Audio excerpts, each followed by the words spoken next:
नैतिक शिक्षा भाग 2 पुस्तक पंडित श्री राम शर्मा आचार्य द्वारा लिखित ऑडियो 21। चलते चलते शाम हो गई तो गुरु नानक पास के गांव में एक निर्धन किसान के यहाँ ठहर गए। उस गांव के सेठ ने यह सुना कि आज रात्रि को गुरु नानक यहीं विश्राम कर रहे हैं तो वह भी दर्शन के लिए गया। उस समय नानक भोजन कर रहे थे। भोजन में सूखी रोटी और दाल थी।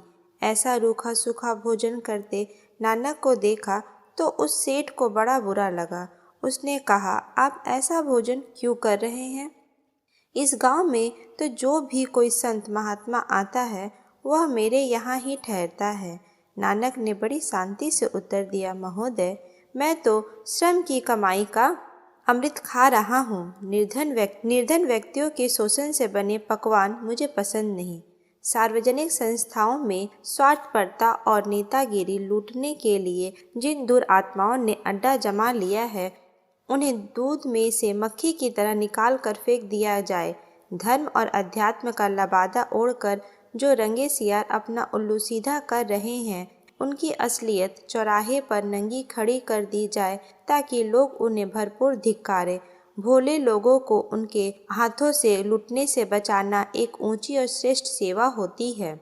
86 लाख भिखमंगे नाना प्रकार के ढोंग बनाकर जिस प्रकार ठगी और हरामखोरी करने में जुटे हुए हैं, आखिर उसे कब तक सहन किया जाता रहेगा?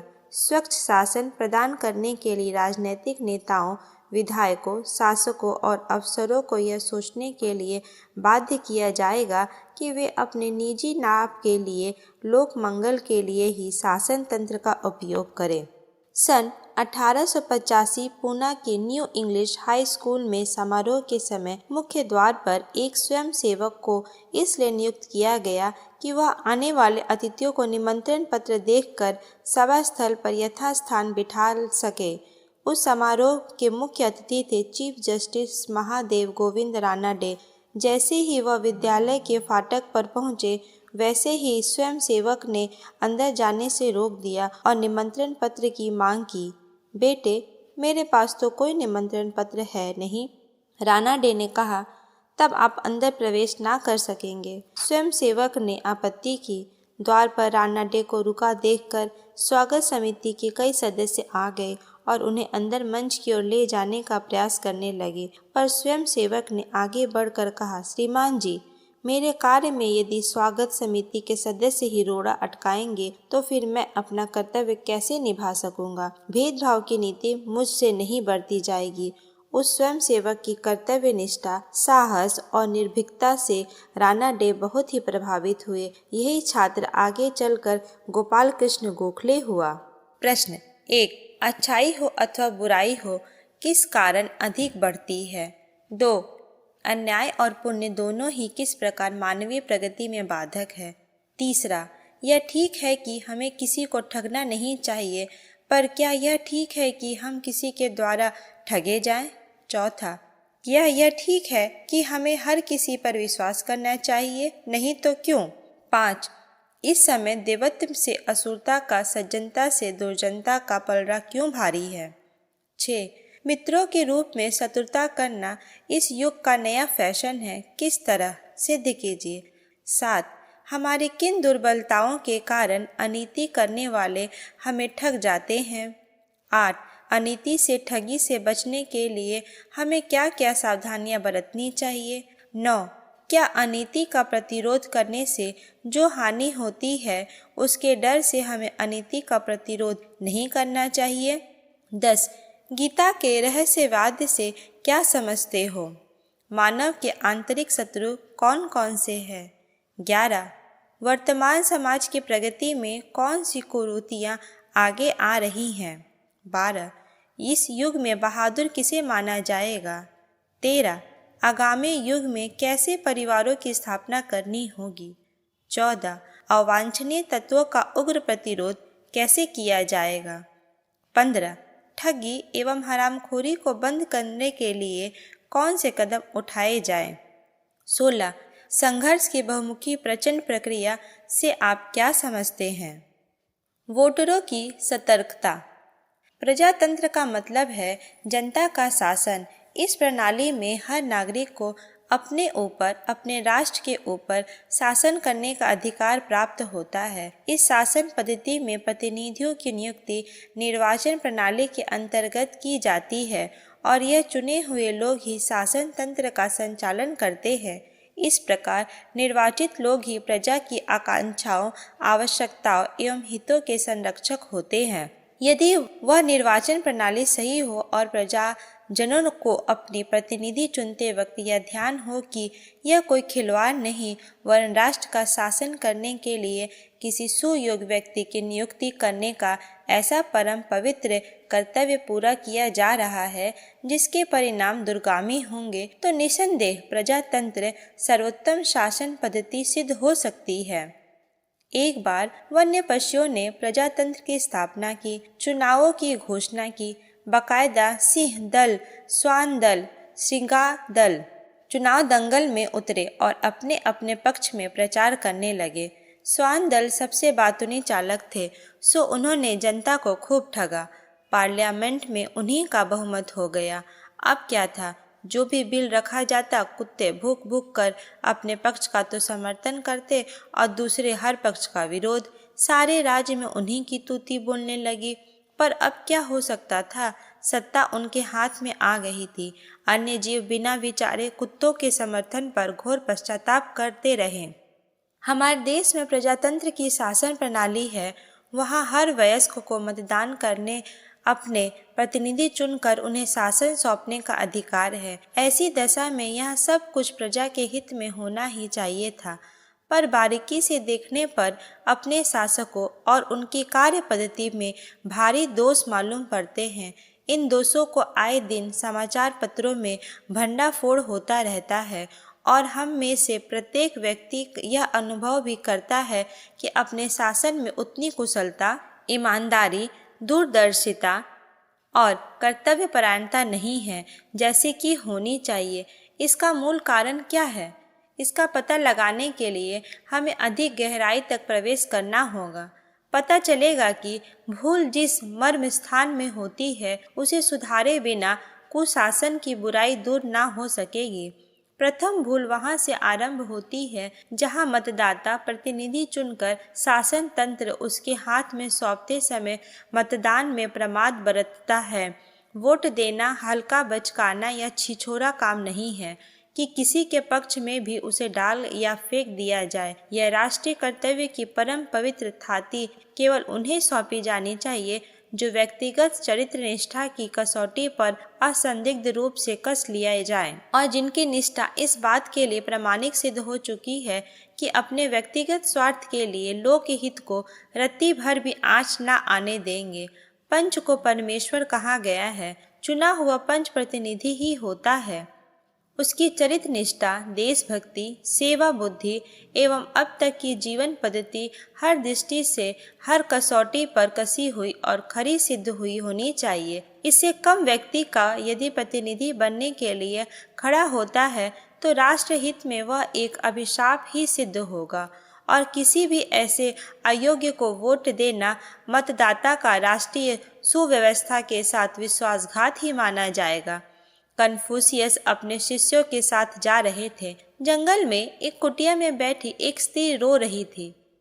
कन्फ्यूशियस ने रोने का कारण पूछा तो वह बोली, इसी स्थान पर एक चीते ने मेरे ससुर को खा लिया, एक दिन मेरे पति को भी खा लिया और आज तो उसने मेरे लड़के को भी खा लिया। कन्फ्यूशियस ने पूछा, जब ऐसी बात है तो तुम यहाँ क्यों रहती हो, गांव क्यों नहीं चली जाती? स्त्री बोली, वहाँ का राजा बड़ा दुष्ट और स्वार्थी है। कन्फ्यूशियस ने शिष्यों से कहा, तात, स्वार्थी और दुष्ट शासक चीते से भयंकर होते हैं। इसे एक दुर्भाग्य ही कहना चाहिए कि भारतीय मतदाता को वोट का वजन और संभावित प्रतिफल नहीं समझा गया और इस अवसर पर बरती गई असावधानी समस्त देश और समाज के लिए विपत्ति सिद्ध हो सकती है। यह नहीं बताया गया। यदि यह तथ्य मतदाता नागरिकों को भली भांति समझ में आ गए होते तो वे जाति, बिरादरी, सिफारिश, खुशामद या छूट-पुट लालच जैसे कारणों से प्रभावित होकर उन लोगों को वोट ना देते जिनकी चरित्र निष्ठा, दूरदर्शिता असंदिग्ध रूप से खरी सिद्ध नहीं हुई है। मतदाता का भोलापन यदि इसी स्तर का बना रहे कि उसे कोई व्यक्ति कुछ भी प्रचार हथकंडा अपनाकर वोट झटक ले, तब तो देश के भविष्य का ईश्वर ही रक्षक है। प्रजातंत्र की सफलता के लिए या तो मतदाता को इतना जागरूक होना चाहिए कि वह अपनी प्रखर विवेक बुद्धि को सजग रखे और किसी झूठे प्रचार से प्रभावित ना होकर केवल हर दृष्टि से खरे व्यक्ति को ही वोट दे। अन्यथा यदि प्रजाजनों की मनोभूमि भोले भंडारी जैसी ही रहे तो फिर दूसरा उपाय यह है कि मतदान का अधिकार सीमित कर दिया जाए और केवल उन्हें ही वोटर रहने दिया जाए जिनकी प्रतिभा बहकाव, पक्षपात या प्रलोभन से प्रभावित ना होकर सही प्रतिनिधि चुन सकने योग्य सिद्ध हो सके। जो हो, अंततः प्रजातंत्र में वोट और वोटर का महत्व रहेगा और उसी के आधार पर शासन तंत्र की व्यवस्था चलाने वाले प्रतिनिधियों का मंडल नियुक्त होगा। कहना ना होगा कि इस मंडल के स्तर के अनुरूप ही शासन की रीति नीति और कर्मचारियों की गतिविधियां रहेंगी। आज शासन या कर्मचारी यदि रिश्वत, अशिष्टता, आलस्य और अवरोध उत्पन्न करता है तो जितना कसूर उसका है उससे अधिक उस संचालक मंडल का माना जाएगा जिसको जनता ने सर्वसत्ता संपन्न बनाकर चुना है। वे लोग चाहें तो दुष्ट कर्मचारियों को कड़े दंड भी दे सकते हैं और उनके पद छीन सकते हैं। इतनी शक्ति हाथ में रहते हुए भी यदि विभागीय कर्मचारी दुष्टता बरते तो यह माना ही जाना चाहिए कि उन्हें नियुक्ति करने, वेतन देने और स्थिर रखने वाले तंत्रों ने भी इन कर्मचारियों की भांति ही अपना कर्तव्य नहीं निभाया। जनहित की आवश्यक योजनाएं यदि क्रियान्वित नहीं होती तो उसका मूल दोष प्रतिनिधि मंडल का है। बढ़ते हुए अपराध, भ्रष्ट तरीके, अनुत्पादक योजनाएं हमारी राष्ट्रीय स्थिरता और प्रगति की प्रधान बाधाएं हैं और जो इन बाधाओं को दूर कर सकने की प्रतिभा से संपन्न ना हो उन्हें शासन का उत्तरदायित्व संभालने की प्रतिनिधि की उपयुक्त कहे जाने का अधिकार नहीं। कभी कभी कुछ परिस्थितियां कष्ट साध्य और बाह्य कारणों से प्रभावित भी होती हैं, पर आमतौर से यही देखने में आता है कि जिनके शासन तंत्रों में कुशल व खरे प्रतिनिधि चुने, उन छोटे एवं साधन विहीन राष्ट्रों ने भी स्वल्प काल में आशातीत उन्नति कर दिखाई।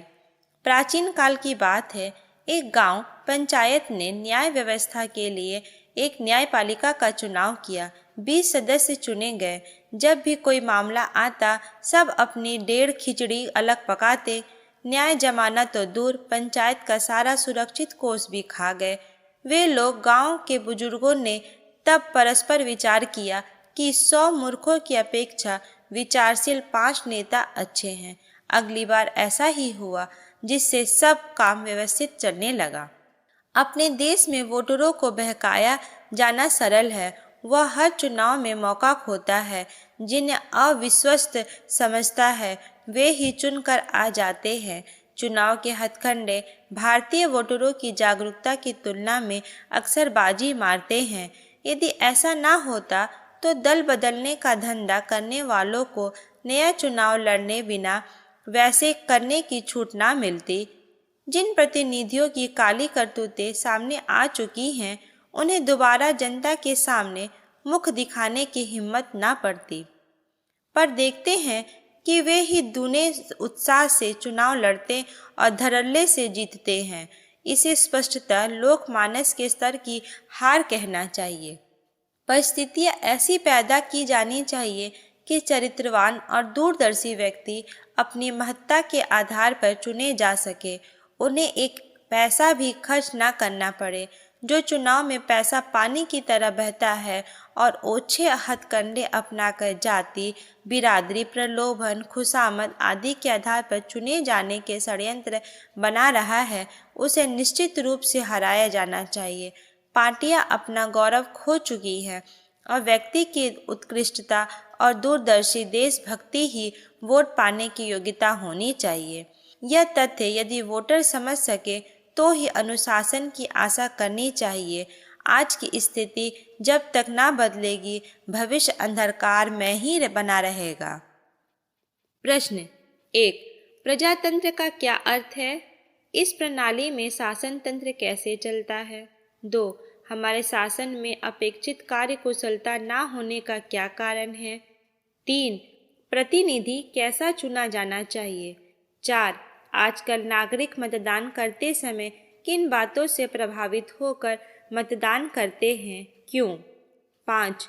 वर्तमान परिस्थितियों में मतदान का अधिकार सीमित करना क्यों आवश्यक है? 6. शासकीय कर्मचारी अशिष्टता व भ्रष्टाचार आचरण एवं अवरोध वृत्ति के शिकार क्यों बनते जा रहे हैं? 7. योजनाएं समयावधि में कार्यान्वित क्यों नहीं होती? 8. अपने देश में वोटरों को बहकाया जाना सरल क्यों है? 9. लोकमानस का स्तर ऊंचा उठाने के लिए क्या किया जाना चाहिए? 10.